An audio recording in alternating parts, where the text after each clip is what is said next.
I'm Gabriela Fresquez, and this is Radar 2022. Women's History Month has only been around for about as long as I've been alive. I know what you must be thinking, but Gabby, you're so young. How is that possible? And you would be right.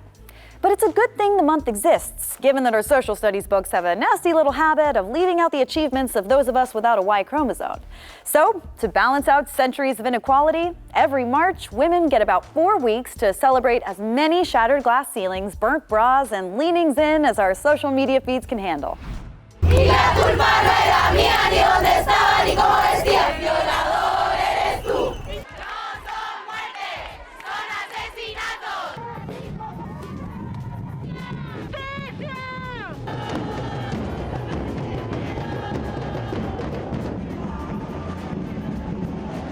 We'd have probably benefited more from the passage of the Equal Rights Amendment, but hey, at least this way, women get a whole month off. No. Wait, we don't get a month off? No. A day? No. No? Nothing. Okay, well that's bullshit. And a lot has happened since March became the month for mujeres. Some good, some bad, but in any case, progress is inevitable. And we have many women to thank for the systemic changes and shifting social attitudes that have paved the way for current and future generations. And when it comes to making a meaningful mark in the workforce, it seems that some women are making up for lost time. Online selling. Let's face it, everyone has a phone, everyone shops from their phone. So being able to monetize that has been really good for people. The world is your oyster, and it's up to you to enjoy it and grab your pearl, because there are so many creative ways to increase your channels of revenue. Taking calculated risks, knowing that I have to spend money to make money. Sometimes it works, sometimes it doesn't, but that's the game of life and that's the game of being in this business. Be organized, be intentional, and you're gonna see the fruit of your labor because you're gonna be able to know where you're planting your seeds. Growing the brand and really looking at things in a very holistic way in terms of like what we stand for has helped us grow financially. It would definitely be based on my new collection, which is to make it happen. Doing everything you can and making sure that you actually go out there and reach your goal.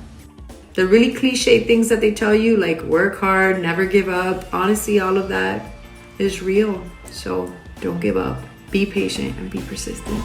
The increased opportunities for women in the workplace have contributed to the long-term welfare and prosperity of the U.S. economy as a whole, especially as we're confronted with an aging boomer population and a labor shortage.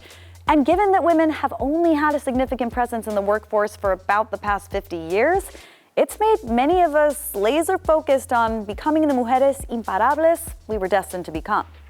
I'm Nelly Galan, and I am the New York Times bestselling author of Self-Made, Becoming Empowered, Self-Reliant, and Rich in Every Way. I started out as a very young station manager of Channel 47 in New York, which is the New York Telemundo station. I worked my way up, and then I started a business years later launching American channels in Latin America, like HBO, ESPN, Fox. And then Sony bought Telemundo and they asked me to come back. And I was the first Latina president of a television network. Telemundo took a sabbatical, went back to school. I had never finished college. And in school, I wrote my doctoral dissertation about the psychology of Latinas, of African Americans, of all women of color, and how it was changing because we were beginning to make our own money and we were becoming the fastest growing entrepreneurs. I started a nonprofit called the Adelante Movement because I knew that Latinas, we needed more help. I think that I felt like, so many of us didn't have role models. And so I wanted to create something where I would interview all the women that women should know about, that women should learn from, all of our mentors, all of our older women. So I've interviewed like 300 women, and it's, the people like Dolores Huerta.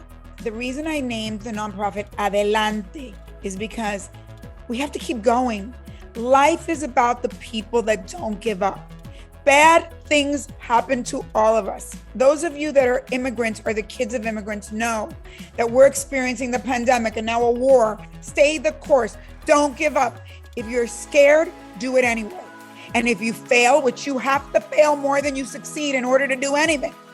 If you fail, cry it out, mourn it, and get back on the horse and do it again.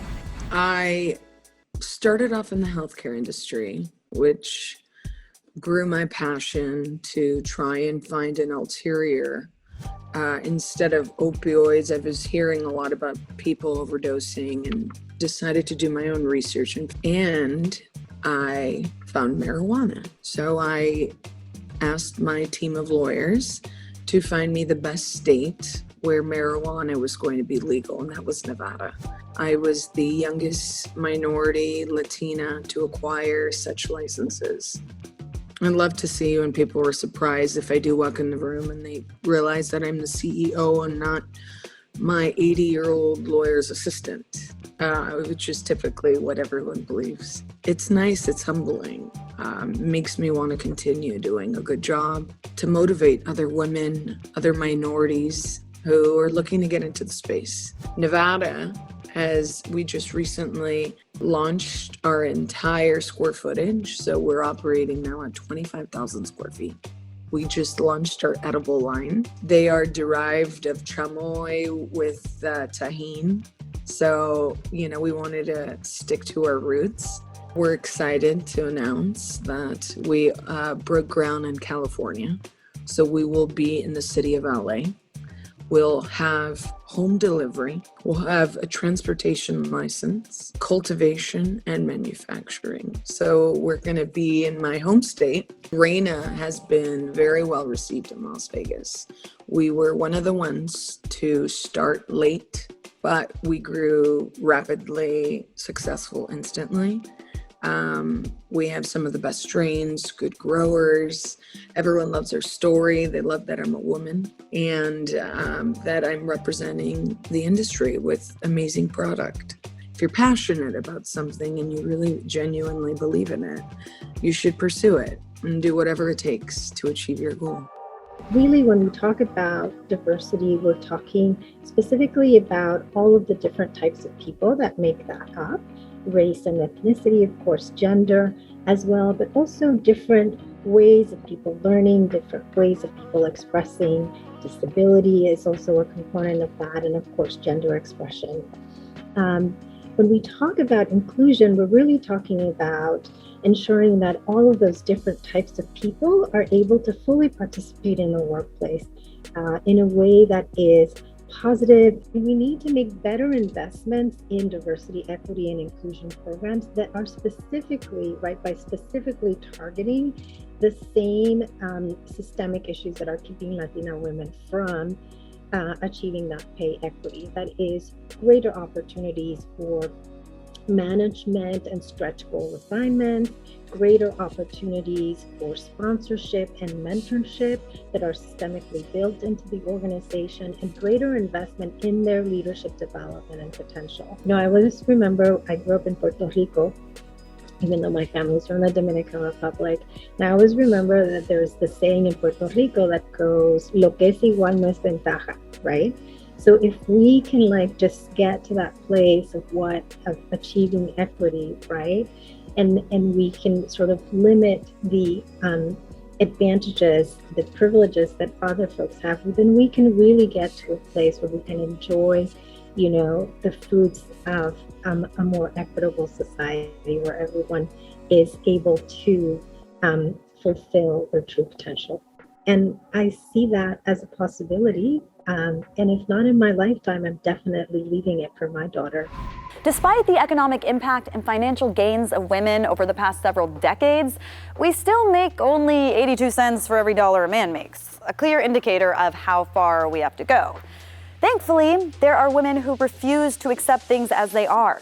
Specifically, these Latinas are working toward improving the lives of people within their respective communities by using their intelligence, education, and most importantly, their voices to increase visibility and expand rights and protections to fellow Latinxes. The biggest reason for the relaunch at the core was that the Latin community right now is very different from what it was in 1996 when the magazine was first founded. Back in 2016, 2017, when it kind of took a step back and stopped publishing, a lot happened between then and between last year in terms of demographics, in terms of elections, in terms of what was happening with Latinos in the US. We're moving to be a place and have kind of aligned our voice to be a place that's really trying to focus on up-and-coming voices, and especially on underrepresented groups in the Latin community, and kind of putting out voices and faces that maybe even Latina didn't typically share in the past. We have moved to publishing most of our content in English because we found that a lot of people in these incoming generations of Latinos, some of them don't speak Spanish. What is the US Latino identity? So I think that's one of the things that being 25 years old comes in handy, is having kind of the finger on that pulse in terms of what my generation is feeling. I'm right between the millennial and Gen Z line. So I feel like in some ways I'm kind of hearing both, trying to understand it all at once. I grew up the daughter of immigrants. And I think anyone who's kind of an immigrant kid or first generation can understand this, is that you just have to become really independent from a really young age. I lost my mom to breast cancer when I was 16 years old. So it was definitely a super developmental phase of my life. And I just had to grow up at 16, you know, kind of went from being 16 to 30 in some ways. Those lessons have really gone into play right now in my position. I am really young. I often have to have important conversations with people that might have 20 more years of experience than I do. But I think I just grew up to be a tough kid because of some of the loss that I experienced. And I think that that's really, really, in the end, helped me out. I'm Monica Ramirez, and I am the president and founder of Justice for Migrant Women. I'm also the co-founder of Alianza Nacional de Campesinas, of an organization called Poderistas, and of a third organization called the Latinx House. I've taken on hard issues like the pay gap and sexual harassment and other things. I've seen the human impact that these issues have on people and their lives. You know, I've seen up close the ways that other people are benefiting off of the backs of our community. And quite frankly, it makes me really angry. And I think when you see the things that I've seen up close, you know, you don't even have a choice about whether or not to take action. You're compelled to take action. And so, you know, I have to say that I've been very fortunate to be supported by some of the best organizers in this country. I've been inspired by some of the most incredible women who I've represented, you know, as a lawyer. And it takes a combination, I think, of getting really mad and also having something very clear to focus on that we are dedicated to changing. I don't think you can just get mad. You have to get mad and then have something to focus on to change. And I've been very fortunate that in my career that I've always been able to kind of take those feelings of upset and anger and redirect those feelings to something that I believe is positive change. We've lost ground during this pandemic, but there's hope. And the hope is us. The hope is that we are pushing to fight to get better laws, more protections, more benefits. We're pushing to make sure that women are going to be brought back into the workforce, because Latinas were among the largest number of women workers that were actually pushed out of the labor market during the pandemic. We are fighting to make sure that we can get women back to work, and that hopefully the new laws that we're pushing for will be stronger and more protective than we've ever had. Change will happen over time, and along the way, we will bring people along with us. I started working in the industry when I was 19 years old in New York with an artist named Usher. And through the years, I was able to navigate personal life, having children and moving to a new city like Miami, where this is where I really came into my own and built my career. I think that's been the secret of my happiness and my success, is that I've only chosen to do things I truly enjoy to do. Whether it's event production, writing, and now directing communications for a big hospitality company. This is all work I enjoy. I think the most important thing we could do as human beings is be of service. And I don't feel like a complete human being just by doing one side of it. I have to give back. No More Tears came to me by a friend of mine who works with them. When I heard their mission, I was blown away, and I said, yeah, let's do it. I joined the board because it's a subject that hits close to home for me, and I'm very passionate about it. No More Tears is founded by a woman named Somi Ali. She herself has suffered abuse, rape, molestation. She started this organization to help young girls like her, and she single-handedly saves, rescues victims, gets them housing, medical care, psychological care, anything they need. I was really moved by her story and how honest she was. In a group of strangers in a room, it's really hard to talk about these things. I also sit on the board, executive board of Global Empowerment Mission with Michael Capone. Right now they're in the Ukraine and the border in Poland, giving out supplies and flying the refugees that are coming in from the Ukraine into Poland to their families. They're first responders to crises that happen all over the world. What was your last mission? Hurricane Maria. I was in Puerto Rico every weekend, bringing in supplies in private planes. We would take private G5 planes that we could get private donors to pay for, and we'd fill it to, we would sit on the floor with generators and supplies all around us. It was really important for me because I'm from there. It was so fulfilling. I took my kids on the missions with me. My son would go house to house to deliver groceries and water and light, because we would bring solar light. La bendiga. It was very powerful. When your kids are committed to the mission. I'm raising some compassionate, amazing humans. They're gonna change the world. I'm certain of it. Like you? One day at a time. Change is difficult in any long-standing industry, but for women of color in particular, real progress seems to happen despacito. Being the first and paving the way for others is challenging and scary and sometimes pretty thankless. But these Latina trailblazers found a way to transcend that inevitable fear of failure, rejection, things we can all relate to help their communities transition toward inclusivity, visibility, and create opportunities. In other words, being the first, but not the last. My name is Maria Fernanda Terochimesuk, and I'm the founder of IO Scholarships. Since the beginning, I knew that I wanted to help others get scholarships because I was fortunate enough to win scholarship to pay off my whole education without actually obtaining any student loan. So I want other students to be able to go to college debt-free. Only 8% of Latinos pursue these careers that they're the careers of the future. These students are pursuing the careers that they're the best paid in the market.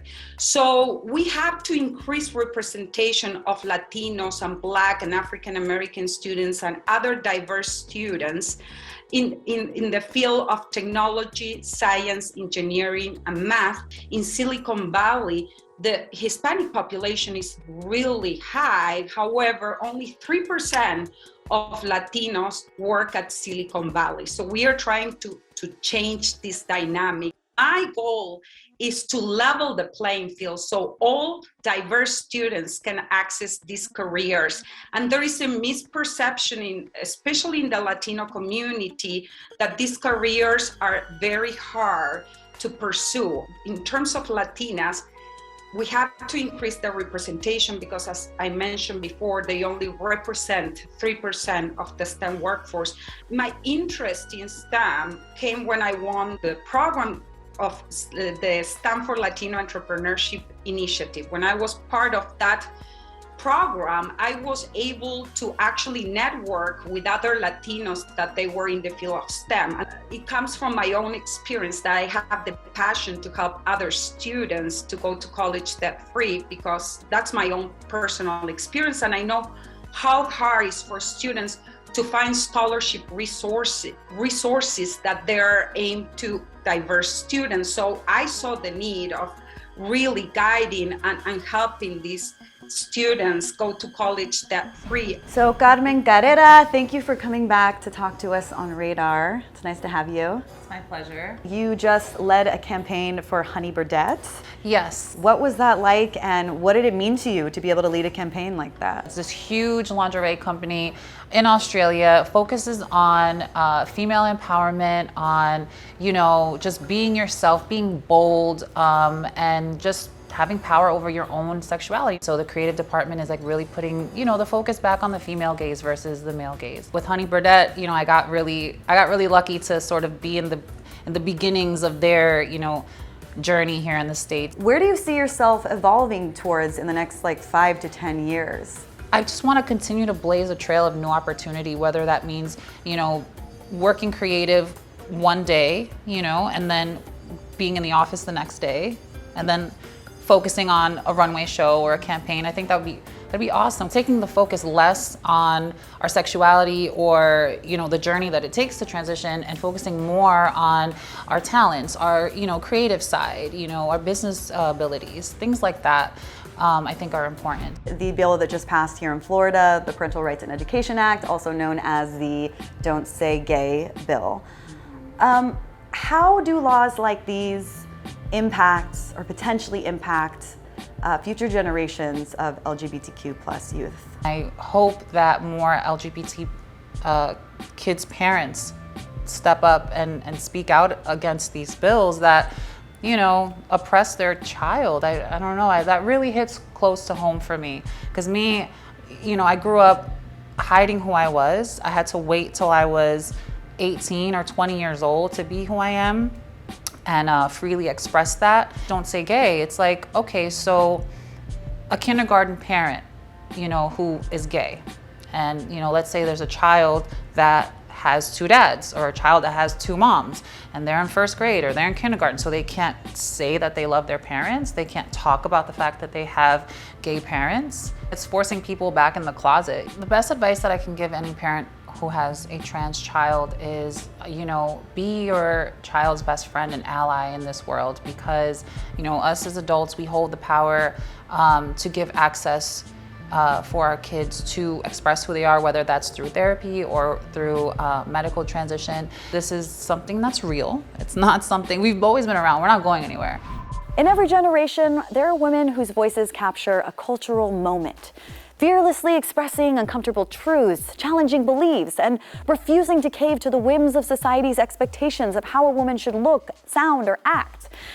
But if you can't change the world doing any of those things, there's always stand-up comedy. Because when speaking the truth is the objective and you make us laugh, something magical happens. We listen. Hi, I'm Aida Rodriguez, stand-up comedian, actor, writer, producer, and empath. As a comedian, as a performer, as an entertainer, as an actor, as a writer, I'm supposed to be disruptive. A lot of us don't say things that are problematic for sport. We're just working through our own trauma and pain by way of comedy, no different than a Picasso who did a painting, or somebody would sing a song about something like that. And we just held to a higher standard. You gotta know that I am not clergy. You got to know that I'm not a scientist. You got to know that I am not a political figure. I'm a stand-up comedian, and not to demean it, because I think that stand-up comedians are healers. They are always at the forefront of thinking. They're critical thinkers, independent thinkers. They are challenging what's happening. At the same time, we got to properly put it into perspective that you shouldn't be holding me to a higher standard I am an entertainer than you are the president of the United States. I knew the world was changing when I saw a white woman get her ass beat by the cops. I did. I was like, that's the America Martin Luther King was talking about. Because I do attack woke culture, I have to be really careful, because in pointing out that liberal people can be performative or fake or whatever, I have to be careful that I don't embolden the racist person in the audience that tries to justify their racism with anti-wokeism. It's a really fine line. When white liberals come from me, who I think can also be racist and don't know that they're racist, I don't care. But when my people come from me and attack me and assault me and turn on me, it's really painful. In comedy, there hasn't been a lot of voices in stand-up who are women that really have been given the opportunity to really ascend. I gotta be what I wanna see. I don't have the option to look up and see a George Carlin that represents my group and my experience. So I have to become that. In addition to honoring women's history, we also celebrated International Women's Day earlier this month. But given the state of global unrest, what's supposed to be a time of celebration for women is actually one of uncertainty and devastation for many. Still, women around the world continue to fight for equality, justice, and basic human rights every day. The accomplishments of women can't be summed up in a hashtag or a month or even an episode because the struggle is ongoing. So, take a minute today to appreciate the women in your life, or maybe just appreciate yourself. Because the truth is, being a Jefa is great and all, but 10,000 years of patriarchal rule has been exhausting. And at the very least, it's earned us a nap. I'm Gabriela Fresquez for Radar 2022.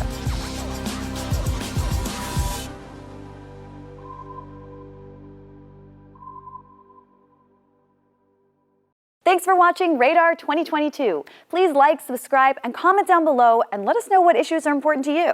Because let's be honest, we've all got issues. Some of us more than others.